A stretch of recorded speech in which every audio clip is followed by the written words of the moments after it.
How much can a single word be worth?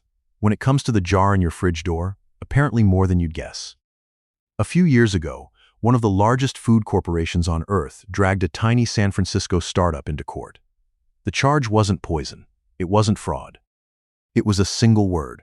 The startup had called its egg-free spread just Mayo, and Unilever, the company that owns Hellmann's, argued that name was illegal because under federal law, mayonnaise has to contain egg. Sit with that for a second. The maker of America's best-selling mayo went to war over the definition of the word while quietly engineering its own jar down toward that exact legal minimum. That's the story nobody prints on the label.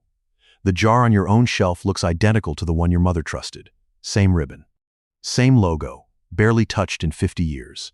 Same colors you'd know with your eyes closed. But the formula behind it has been reworked in silence, a single swap at a time. Real eggs shaved down toward the legal floor. Real oil traded for the cheapest industrial blend the commodity market sells. Real shelf stability held up by a synthetic you can't pronounce. Here's the part you need to hear first.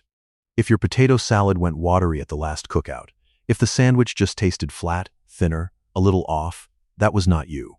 You didn't lose your touch. The recipe changed underneath you, below the line where anyone would catch it in a single bite. Over the next few minutes, we're going to walk the mayo aisle together. 5 trusted names that sold you out, ranked by how badly, and then 5 jars that still put real food in the glass. There's one rule that settles all of it, and you can run it on every jar in your house tonight. Flip it over and find where the egg lands on the ingredient list.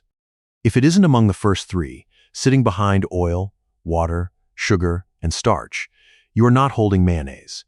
You are holding a legal imitation of it. Let's start at the top. The worst one is also the most famous. Number 1. Hellmann's Real Mayonnaise. The name everyone means when they just say mayo. That blue ribbon dates back to 1905. A German immigrant named Richard Hellmann ran a delicatessen in Manhattan and started selling his wife's recipe across the counter. Customers wanted it badly enough that he began putting it into jars. Within roughly 6 decades, it had become the country's top-selling spread, stocked in more kitchens than any rival. All of that backstory is real. It's what came afterward that the nostalgic label quietly leaves out. Then came the year 2000, when Unilever paid roughly $20 billion for Hellmann's parent company, Best Foods. Not the $2 billion figure that floats around online. 20. That's the British-Dutch giant behind Dove soap and Axe body spray. No company writes a check that size for a recipe. It writes it for a base of loyal buyers it can keep, while it quietly shaves what actually goes into the glass. And that's precisely how it played out. Nothing flipped overnight. It never does. It moved in tiny steps, year over year, each one waved through inside the building as a quality tweak. A slightly cheaper oil this quarter. A lab stabilizer a couple quarters on. The loyal shopper footing the bill never saw a single announcement. Flip a jar over today and read the back. Soybean oil, among the most heavily refined industrial oils on the market. Calcium disodium EDTA, and here's the first word worth pocketing. EDTA is a chelating agent. Its actual job is to lock onto trace metals in the oil so cheap fat doesn't go off before the jar sells. It's approved as safe, so forget danger. That isn't the point. The point is what it signals. Good oil doesn't need a chemical minder. Oil that would otherwise turn does. And then, natural flavors, an FDA umbrella term stretched over thousands of lab-built compounds hired to mask how flat the cheap base tastes. Up front, the jar still reads Real Mayonnaise. Translated, that means it clears the federal definition. Real and honest are 2 separate standards, and only one of the 2 ever makes it onto the label. There's a second anchor here you should sit with. When Unilever sued that startup over the word mayo, it was defending the legal meaning of the word while its own flagship rode the minimum of that same law. The word was worth a lawsuit. The recipe behind it was worth cutting. For the grandmother who has trusted that ribbon since the Eisenhower years, that loyalty didn't go bad on its own. It was reformulated in a boardroom she'll never see. If the number 1 name in the country can be hollowed out this quietly, the brand that stamps real the loudest might be worse. Kraft Real Mayo lands at number 2, and here one word does the entire job. Pick up the yellow jar and look at the front. The word real, big and bold, stamped across it like a promise. It is not a promise. It's a legal classification. This is the second word to keep. Standard of identity. The FDA has a written definition of what mayonnaise must be, and Kraft meets the bare floor of it, then prints the word that clears that floor in letters big enough to read across the aisle, knowing most shoppers will hear authenticity when the word actually means paperwork. Turn it around and read the panel in order, because the order is the whole story. Oil leads, water follows, the egg shows up third. Under federal labeling rules, that sequence tells you the egg weighs less in the jar than either the oil or the water. This is the figure to track for the rest of the video, because the egg is the single ingredient that makes mayo mayo, and you can grade any brand by how far down its own list the egg is allowed to sink. Kraft parks it at third, right at the legal floor. No more egg than the rule forces into it. So what fills the space between thin, watery liquid and the thick spread you expect? Modified food starch, a lab-built thickener that imitates what real egg would do, without the cost, the richness, or the flavor of egg. And here's where it costs you personally. That starch was engineered for controlled conditions, not for an 85-degree backyard in July. This is the third word, emulsion. Real mayo is an emulsion, oil and water held together by the lecithin in egg yolk, a genuine structure. Starch only mimics that structure. So when your potato salad sits out for 2 hours while family arrives, the fake thickness lets go at the molecular level. The salad turns watery and wrong, and the home cook blames herself, her technique, the potatoes. She tries again next year, same collapse, and eventually decides she's just bad at potato salad. She was never the problem. The mayo was failing under heat that real egg would have handled without a shrug. If you've already caught yourself thinking about a jar in your own kitchen, do me one small favor and hit the like button. It genuinely helps this reach the next person about to blame themselves for the same thing. The next 3 names are where this gets personal, because one of them quietly broke a 100-year vow to the South. Number 3. Duke's mayonnaise. The one that was supposed to be different. This one stings, especially below the Mason-Dixon line, because Duke's didn't just sell mayonnaise. It sold a belief about what real food was supposed to be. Eugenia Duke began making it back in 1917 down in Greenville, South Carolina, feeding sandwiches to soldiers headed off to the First World War. No sugar, no compromise.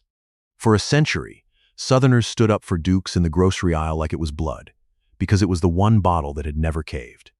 Then, in 2019, the family behind it handed the brand to a private equity firm. And private equity does not buy a beloved regional name because it respects the tradition. It buys a loyal customer base with deep emotional attachment and a supply chain it can quietly make cheaper. In plain terms, it locates the shoppers who buy on faith and never turn the jar around, then locates every place it can spend less without scaring them off.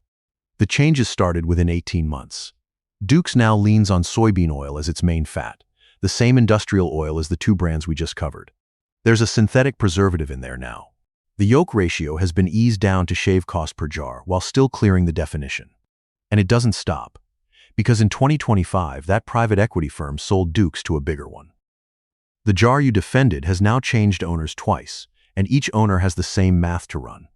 That no sugar line is still proudly on the label, and it's still technically true. That's the trick.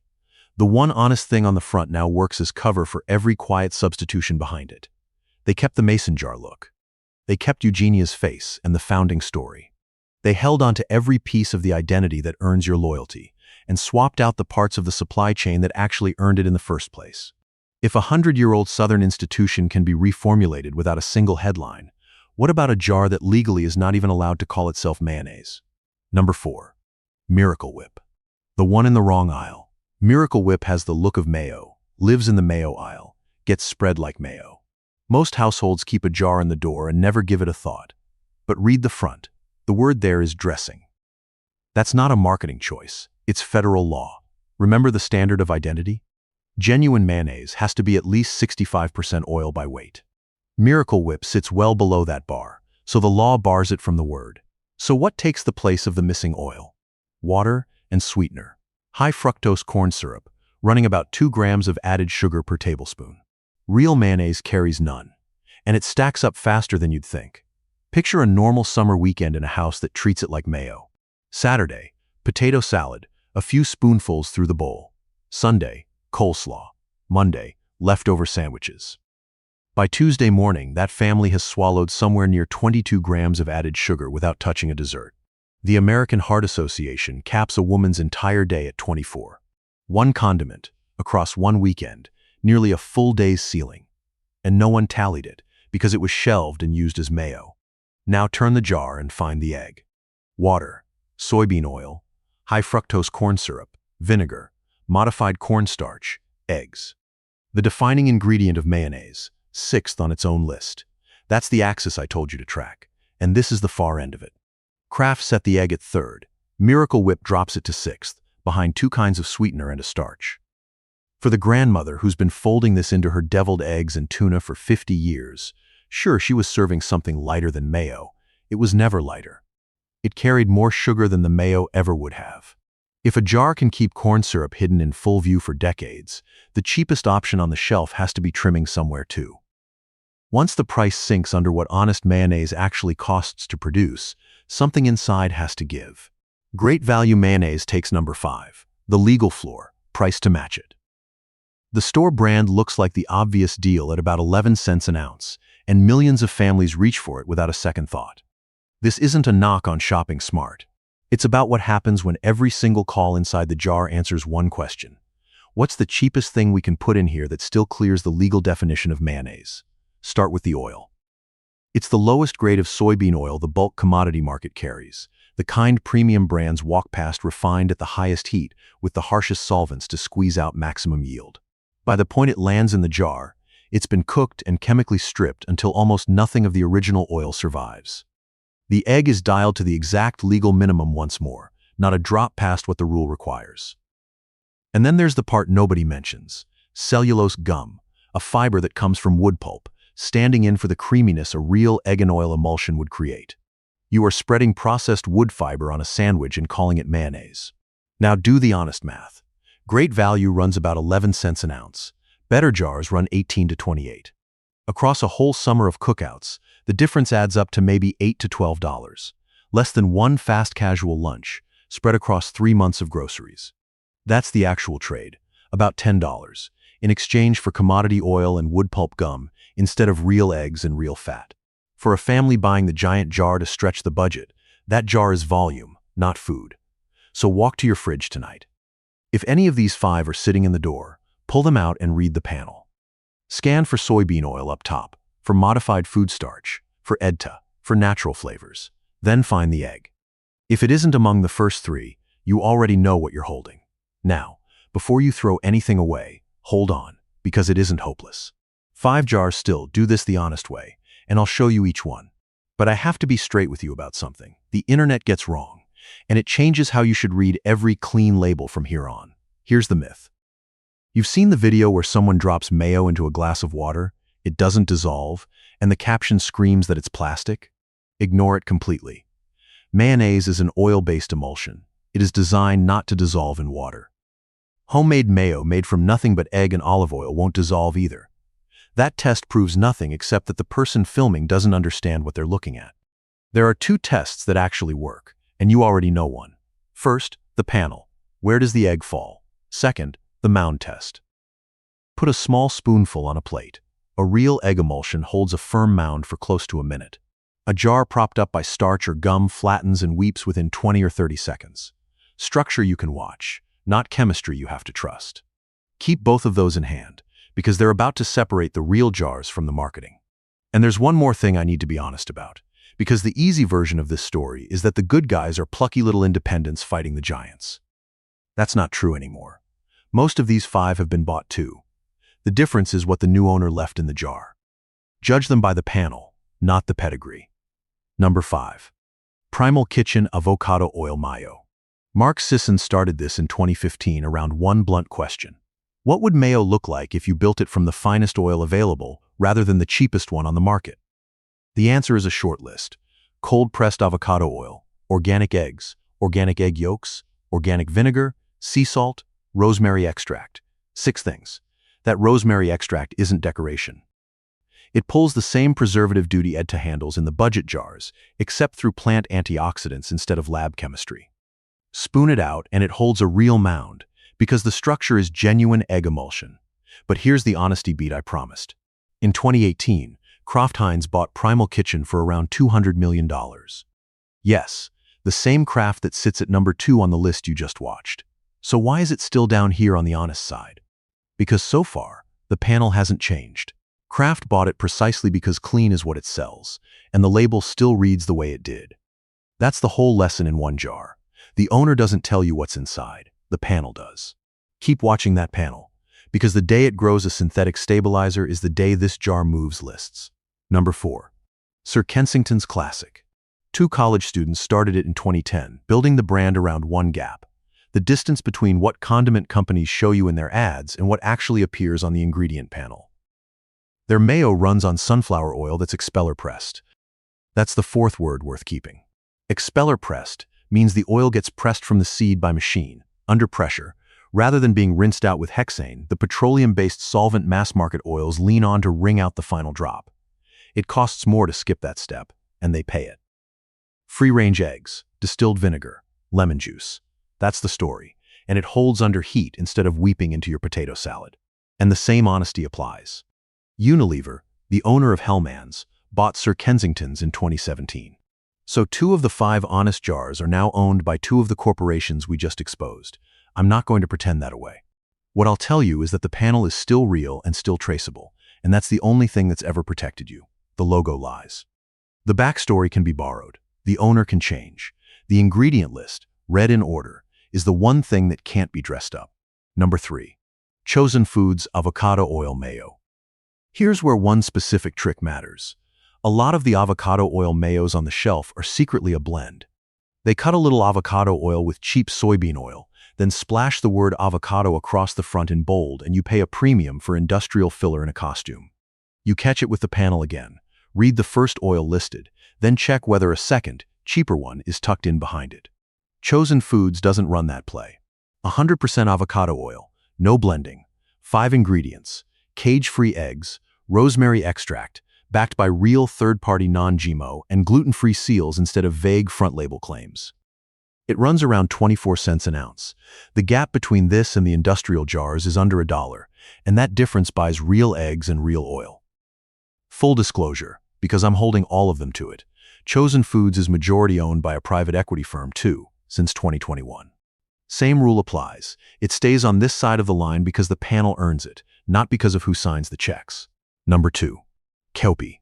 It's been Japan's favorite mayo since 1925, and a quiet staple in professional kitchens for decades, for one specific reason.